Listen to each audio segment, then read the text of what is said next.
आणि इतर 2 ते 3 अशी ही स्थिती बघायला मिळते। एसएस ग्रुपचा हा पोल विदर्भाच्या बाबतीत। पश्चिम महाराष्ट्राचा पोल काय सांगतोय? महायुती 27 ते 28, मविया 40 ते 42, इतर 2 ते 3। पश्चिम महाराष्ट्रातल्या जागांची एकूण संख्या आहे 70।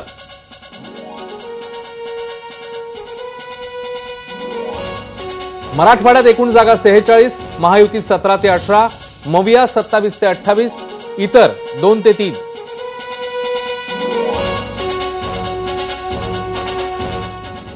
मुंबईमध्ये अतिशय क्लोज फाईट बघायला मिळते। महायुती 17 ते 18, मविया 18 ते 19, इतर 1 ते 2। एकूण जागा मुंबईतल्या 36।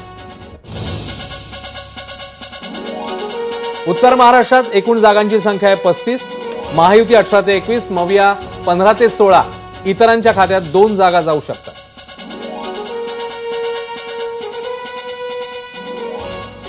तर कोकणामध्ये काय स्थिती आहे? महायुती 22 ते 23, मविया 14 ते 15 जागा मिळवू शकते, इतर 1 ते 2, आणि एकूण जागा कोकणातली संख्या आहे 39।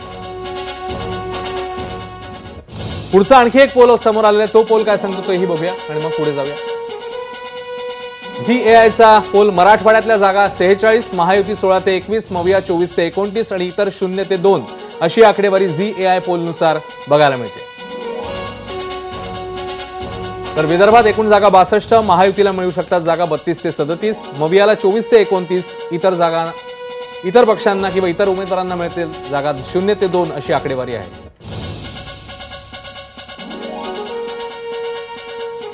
मुंबईतला इकडेही पोल आपण बघतो, तोही क्लोज फाईट दाखवते। मुंबईत महायुतीला 15 ते 20, मविया 15 ते 20, इतर 0 ते 1, एकूण जागा 36। तर आता रिजन वाईज पोल आपल्या समोर आहे। राजीव सर, याच्यामध्ये आता थोडंसं मुंबईकडे येऊया आपण। मुंबई आणि जर हे बघितलं तर इकडे क्लोज फाईट दाखवलेली आहे दोन्ही पोलमध्ये। तर मुंबई कोकण असेल, ठाणे असेल, इकडचं चित्र जर आपण बघायचं झालं तर तुम्ही कसं बघताय? कोणते मुद्दे महत्त्वाचे ठरले आणि ही आकडेवारी काय सांगते? अजूनही लोकांच्या मनातला आपल्याला थांग लागत नाहीये।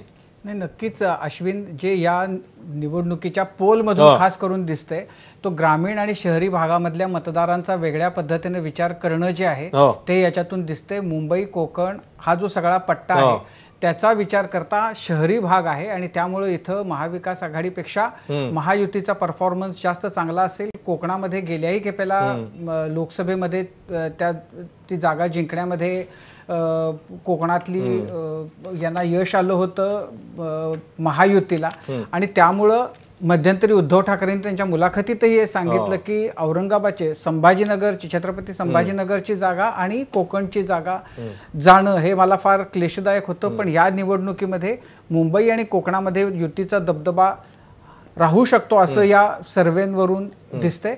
आणि मुख्य लढा जो आहे तो जसा एकीकडे विदर्भ आणि मराठवाड्याचा आहे, तसाच शहरी भागामध्ये महायुतीच्या दृष्टीनं इथला आपला दबदबा कायम राहील। इथं आपल्याला जास्तीत जास्त जागा कशा जिंकता येतील या दृष्टीनं त्यांनी प्रयत्न केले होते। मला असं वाटतं की महायुतीनं लोकसभेच्या निवडणुकीच्या नंतर ज्या गोष्टी केल्या त्याच्यामध्ये एक गोष्ट जी फार ज्याच्याबद्दल चर्चा झाली नाही, जी भाजपच्या कडून केली गेली, ती भाजपचे ज्येष्ठ नेते भूपेंद्र यादव हे गेले जवळपास 2-3 महिने मुंबईमध्ये तळ ठोकून होते आणि जी सामाजिक वीण उसवली गेल्याच्या बद्दलची जी चर्चा आणि त्याच्याबद्दलची जी खंत आहे, बीजेपी